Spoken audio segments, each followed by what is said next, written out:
नमस्कार, आदाब, सत श्री अकाल। मैं हूं एहसान कुरैशी ओरिजिनल और इस शो में आप सबका इस्तकबाल करता हूं। शो का नाम है वेलकम टू ग्रीन रूम।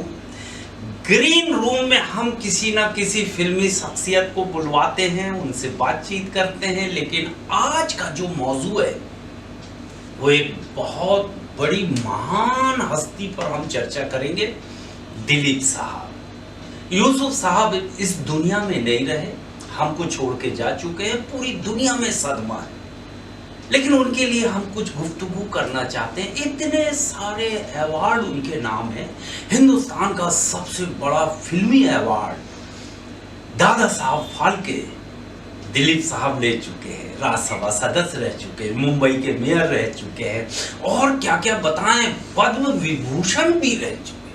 ये सारे अवार्ड छोटे पड़ जाते हैं जब दिलीप साहब का नाम सामने आता। हमारी हस्ती नहीं है कि हम उन पे चर्चा करें, लेकिन क्या करें, ग्रीन रूम है ना, तो आपसे हम मुलाकात करवाते हैं। हमारे सामने हमारे एक दोस्त आए, फिल्म एक्टर जाहिद अली साहब। मेरी इनसे पहली मुलाकात हुई थी, मेरा अपना सीरियल आया था, हम आपके घर में रहते हैं, ये वही हैं। अच्छा, और इनको हम एक पहली बार अपने मुल्क में, अपने शहर में, अपने प्रदेश में रहते थे, सीवडी में हमने सौदागर फिल्म देखी लगभग 30 साल पहले।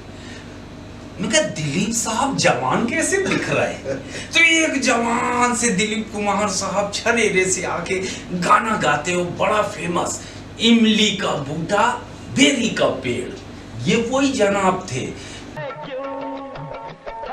चीज का मोल है क्यों, इमली का बूटा बेरी का पेड़। पकड़ में आ गया, नसीब देखो हमारा है। हम तो दिलीप साहब को पकड़ नहीं पाए, उनको छू नहीं पाए, लेकिन इनको छू के बड़ा अच्छा लगता है। तो आज हम इनसे बात करेंगे। भाईजान, आपका इस्तकबाल करते हैं, वेलकम टू ग्रीन रूम। इस ग्रीन रूम में आपका स्वागत है। हम ये कह रहे हैं कि दिलीप साहब के जवानी का एक रोल सुभाष घई साहब ने निकाले। तो इतने सारे ऑडिशन हुए होंगे, इतने सारे ऑडिशन हुए होंगे, आपका ही नंबर कैसा लगा? मुझे थोड़ी सी जलन भी हो रही यार, दिलीप साहब की जवानी का रोल आपने किए। अब ये दास्तान हमारे चाहने वालों को बताइए आप। एहसान भाई, ये नवाजिश है, ये इनायत है, वरना मैं क्या, मेरी हकीकत क्या। सबसे पहले तो ममनून और मशकूर है ये दरवेश एहसान भाई का, जिनके साथ मुझे ये शर्फ हासिल हुआ कि मैं इनके ग्रीन रूम में इनके साथ शामिल हो सकूं और आप सब से मैं मुखातिब हो सकूं। तो एक बड़ा ही ज़बरदस्त सवाल किया है इन्होंने कि मुझे चुना कैसे गया। तो एहसान भाई, मैं थिएटर करता था मुसलसल, मैं कॉलेज के दौर से थिएटर करता आया। अल्हम्दुलिल्लाह मैंने अपने कॉलेज के दौरान 28 अवार्ड्स जीते इंटर कॉलेजिएट फेस्टिवल्स में। माशाअल्लाह। 2 साल तक मैंने महाराष्ट्र स्टेट साहित्य अकेडमी अवार्ड जीता, फिर नेशनल अवार्ड जीता, मुंबई यूनिवर्सिटी गोल्ड मेडलिस्ट रहा मैं मोनो एक्टिंग के अंदर। उसके बाद मेरा रुझान जो है जब थिएटर की तरफ हुआ, तो मैं पहले मुजीब खान साहब के साथ जुड़ा प्रोफेशनल थिएटर में। उसके बाद दिनेश ठाकुर साहब, जो उस वक्त की, उस दौर की सबसे बड़ी हस्ती हुआ करती थी थिएटर की, हिंदी थिएटर, हिंदी जगत में बहुत बड़ा नाम था, उनके साथ मुझे काम करने का मौका मिला। वो मेरे उस्ताद रहे और 10 साल तक उनकी रेपर्टरी में मैंने काम किया। और उन्हीं के एक प्ले के दौरान महाभोज मन्नू भंडारी जी का नेशनल अवार्ड विनर प्ले है, जिसमें मैं परफॉर्म कर रहा था दिनेश जी के डायरेक्शन के अंदर में। मैंने बहुत कुछ सीखा था। तो पृथ्वी थिएटर पर amidst our audience Deepti Naval साहिबा, मशहूर एक्ट्रेस दीप्ति नवल साहिबा, बहुत सारी फिल्में उनकी हमने देखी। जी जी जी, और मशहूर मारूफ डायरेक्टर बासु भट्टाचार्य साहब मौजूद थे और हम वो प्ले परफॉर्म कर रहे थे। और उस दौरान उनकी नज़र मुझ पर पड़ी और दीप्ति नवल सुभाष जी की फिल्म में सौदागर में काम कर रही थी, जैकी श्रॉफ की वाइफ बनी हुई थी। अच्छा जी। तो वो 1 साल से मुसलसल तलाश में थे कि दिलीप साहब का, इसमें इसरार दिलीप साहब का था।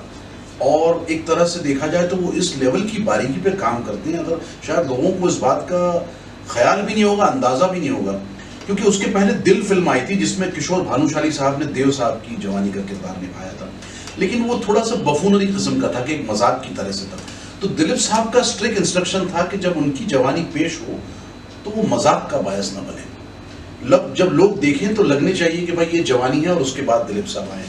तो वो 1 साल तक तलाश चलती रही मुसलसल, और जब दीप्ति नवल ने मेरी अदायगी देखी, मुझे परफॉर्म करते हुए देखा, तो उन्होंने उनका एतमाद जताया मुझ पर और सुभाष जी को मुझे रेफर किया। और सुभाष जी ने जब मुझे चुना इसके लिए, मेरा लुक टेस्ट हुआ, तो अप्रूवल मरहूम यूसुफ साहब के दरवाजे से ही मेरे लिए आया था, और मेरा दाखिला जो है इस इंडस्ट्री में उनकी दुआओं के सदके तुफैल हुआ। मैंने सीने पर कदम जो रखा है इंडस्ट्री के अंदर, वो दिलीप साहब के आशीर्वाद और उनकी दुआओं से रखा है, और इसके लिए सहरा दीप्ति नवल साहिबा को जाता है, सुभाष जी को जाता है, और सबसे ज़्यादा दिलीप साहब को जाता है, जिनकी बदौलत मैं आज तक, मेरा जो अस्तित्व है, मेरा जो वजूद है, उन्हीं के नाम से जाना जाता है।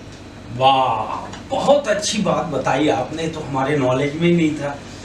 अब देखिए जनाब, ये थिएटर करते रहे, कितने अवार्ड ले लिए। मैं समझता हूँ साबू सिद्दीकी जो कॉलेज है यहाँ, वहाँ से इंजीनियरिंग किया है। ये इंजीनियर, टेक्निकल आदमी कहाँ यहाँ घुस गए एक्टिंग के चक्कर में, वो भी थिएटर की एक्टिंग, नेचुरल।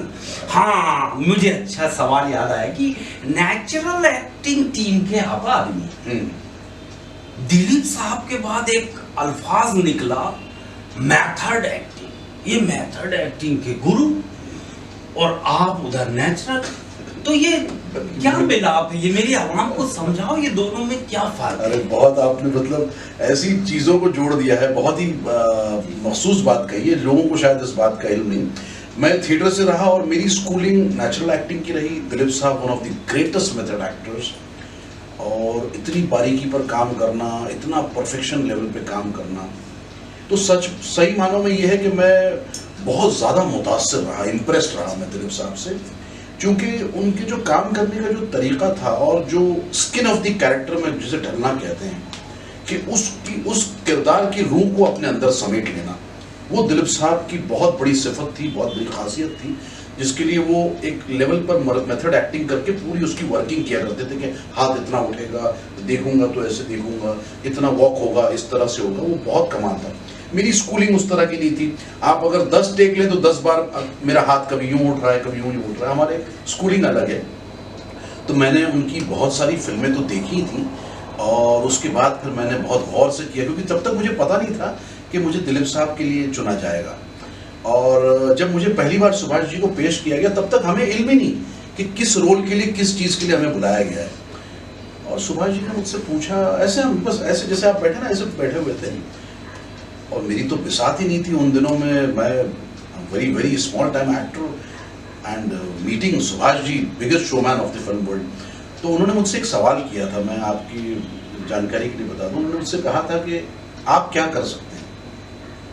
अब एक अचानक से एक इतने बड़े डायरेक्टर जो हैं अगर मुझसे पूछते हैं कि एक्टर से कि आप क्या कर सकते हैं, तो मैं थोड़ी देर के लिए खामोश हो गया, और मेरे दिमाग के सबकॉन्शियस माइंड में पसे पर्दा ये बात चल रही थी कि इतना ग्रेट डायरेक्टर, इतना जीनियस डायरेक्टर मुझसे ये सवाल कर रहे हैं। तो मैंने फौरन जवाब नहीं दिया। मैं थोड़ी देर सोचता रहा कि इतने दानिशमंद इंसान है, तो ये बेवकूफ़ी की बात तो हो नहीं सकती, इसके पसे पर्दा कोई ना कोई बात होगी। तो मेरा जो रुकना था, जो सोचना था, वो दिलीप साहब के फुटेज में ऐड हो गया। मुझे लगा कि ये भी दिलीप कुमार की तरह रियल लाइफ में भी बहुत रुक के, और जो मेरा मिजाज नहीं है उमूमन, लेकिन मैं ऐसा देखता रह गया, और मैं थोड़ी देर के लिए खामोश हो गया। I was just handpicked. And फिर मैंने कहा, सर मैं कुछ नहीं कर सकता, but I am confident by the grace of Lord, a director like you can make me do everything. इतनी सी बात मैंने कही थी, और बस इसी पर मेरा सिलेक्शन हुआ। उन्होंने हाथ मिलाया, मुझे आशीर्वाद दिया। तो स्कूलिंग हम दोनों की अलग रही, लेकिन मैंने वर्किंग की। उसके बाद लोगों ने बहुत पसंद किया उस चीज़ को। अल्हम्दुलिल्लाह ये चीज़ हुई कि आज मेरे फ़न के अंदर लोग यूसुफ साहब को देखते हैं, और मैंने उस चीज़ को अपनी रूह के अंदर शामिल किया है। तो मैं हमेशा शुक्रगुजार रहूँगा यूसुफ साहब का इसके। वाह, बहुत अच्छी बात इन्होंने जो बताई, ये तो हम सिर्फ कल्पना कर सकते हैं। सुभाष घई जैसे, दिलीप कुमार साहब है, राजकुमार साहब हैं फिल्म के अंदर, और आप इन महान लोगों के बीच में काम किए।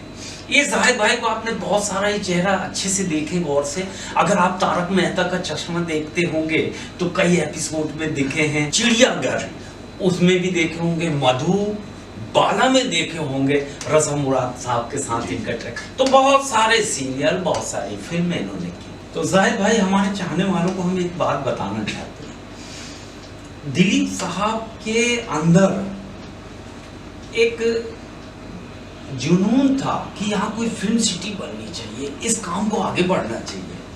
रामकृष्ण हेगड़े तक बात गई, वो फिर उधर कर्नाटक के उधर मुख्यमंत्री भी बने, बोले आपको बैंगलोर रोड पे 200 एकड़ देता हूँ, बना दो। मरे कहते थे नहीं, चित्र नगरी अगर बने तो मुंबई में बनना चाहिए। तो वसंत राव नाइक जी उस टाइम मुख्यमंत्री थे, 200 तो छोड़ो, 346 एकड़ जमीन गोरेगांव में दी, लगभग 350 एकड़ जमीन दी, और फिल्म नगरी बनी, फिल्म सिटी बनी, और उसको समर्पित किया दादा साहब के नाम से, दादा साहब फाल्के। दिलीप साहब आपको सलाम करते हैं, जब तक ये फिल्म नगरी रहेगी आपका नाम रहेगा कलाकारों के दिल में। मैं अब आप तक इसलिए मैंने ये बात छेड़ी है कि मोहम्मद रफ़ी साहब का जब इंतकाल हुआ तो किसी ने शम्मी कपूर साहब से कहा एक लाइन बोलिए, रफ़ी साहब गए, तो शम्मी कपूर साहब बोले मेरी आवाज चली गई। यही सवाल मैं अब आपसे करता हूं कि दिलीप साहब दुनिया से चले गए, रुखसत हो गए, उनका तबादला हो गया, अब आप एक लाइन में बताइए कि आपका क्या गया, क्या कहना चाहते हैं? जाहिद अली का वजूद ही चला गया, क्या मेरा अस्तित्व चला गया। लेकिन इतना ज़रूर है कि मैंने इतना मुतासर रहा हूँ उनसे, उनके फ़न से, उनकी अदायगी से, कि मैंने हमेशा कोशिश की है कि जो जो उनकी आला सिफत है उसे अपने काम के अंदर ढालूं और उस चीज़ को और बेहतर कर सकूं। तो इंशाअल्लाह दिलीप साहब का फ़न जाहिद अली की रूह के साथ ताउम्र कायम रहेगा। वेरी गुड, बहुत बढ़िया। और हमारी गुफ्तगू बहुत अच्छी चल रही, तो जानकारी एक और दे दूं कि मैंने कितने सारे इंटरव्यू अभी सुने, तो अजीब अजीब बातें सबने कही। जावेद अख्तर साहब कहते हैं कि आसमान में लाखों सितारे, सूरज एक है, और दिलीप कुमार इंडस्ट्री के सूरज। बेशक, वाओ, ये अल्फाज कैसे निकले होंगे? अनुपम खेर कहते हैं कि कर्मा में पहली बार सामना हुआ तो मैं उनको देख ही रहा हूँ। तो सुभाष घई साहब ने कहा कि इधर टेक करना है कि तुम देखते ही रहोगे। बोले जिनको देख के इंडस्ट्री आए, जिनको देख के मैंने सीखा, एक्टिंग की ललक लगी, उनको नहीं देखूंगा। भलाई शूटिंग आप कल कर लेना, आप देख लेने दो। तो कैसे कैसे शहदाई हुए, मैं बहुत कुछ पढ़ा। लेकिन अब आपसे पूछता हूँ, इतनी फिल्में उन्होंने 50 से 60 के बीच फिल्में की, सबसे ज्यादा मुतासिर करने वाली कौन सी फिल्म लगी आपको? फहरिस्त तो बहुत लंबी है ऐसा भाई, लेकिन जैसे आपने कहा ना कि हर एक ने अपने मिजाज से, अपनी सोच से, अपने तख़य्युल, अपने तसव्वुर से उनकी शख्सियत को बयान किया। मैं अपने जानिब से ये कहना चाहूँगा कि एक्टिंग की इब्तिदा और इंतहा दिलीप कुमार है। ओह, मैं हमेशा कहता हूँ कि वो सीखने का इतना बड़ा इंस्टीट्यूशन है जहाँ से आप हर दम, हर फिल्म से, उनकी हर किरदार से आप सीख सकते हैं, क्योंकि उन्होंने उतनी मेहनत की और उसे घोलकर उस तरह से पिया। बहुत सारी फिल्में रही और मैं उन खुशकिस्मत एक्टर्स में से हूँ जिसने इतनी दिलचस्पी रखी थी उनकी फिल्मों को देखने की कि मैंने उनकी पहली फिल्म ज्वार भाटा भी देखी, उनकी फिल्म फुटपाथ, तराना, उसके बाद फिर वो सिलसिला चलता रहा कि आरज़ू, दिल दिया, दर्द दिया, बहुत सारी फिल्में। फिर जब वो बहुत आला राइटर्स से मुतासर रहे तो उन्होंने उनकी चीज़ों को फिल्मों के ज़रिए जो है पेश किया। तब फिर क्या हुआ कि मैंने दिलीप साहब को देखने के इरादे से नहीं देखा, सीखने के इरादे से देखा। वो चीज़ का फ़र्क होता गया मेरे अंदर और वो चीज़ें मेरे अंदर कुदरती आती गई। और मैं आज भी ये कहता हूँ कि हरदम मैं उस स्कूल से हूँ जहाँ जो इतना बड़ा इंस्टीट्यूट है और उनकी हर फिल्म, हर किरदार से आप सीख सकते हैं बेशुमार, बेइंतहा। गुफ्तगू जारी है जाहिद अली साहब के साथ। बहुत मीठी जुबान, एक तो दिलीप कुमार साहब की उर्दू हम सुनते रह जाते थे मुग़ल आज़म में, वो अल्फाज की हमारी जुबान टेढ़ी हो जाती है मगर वो अल्फाज नहीं निकलते जो दिलीप साहब बड़े आसानी से बोल लेते थे।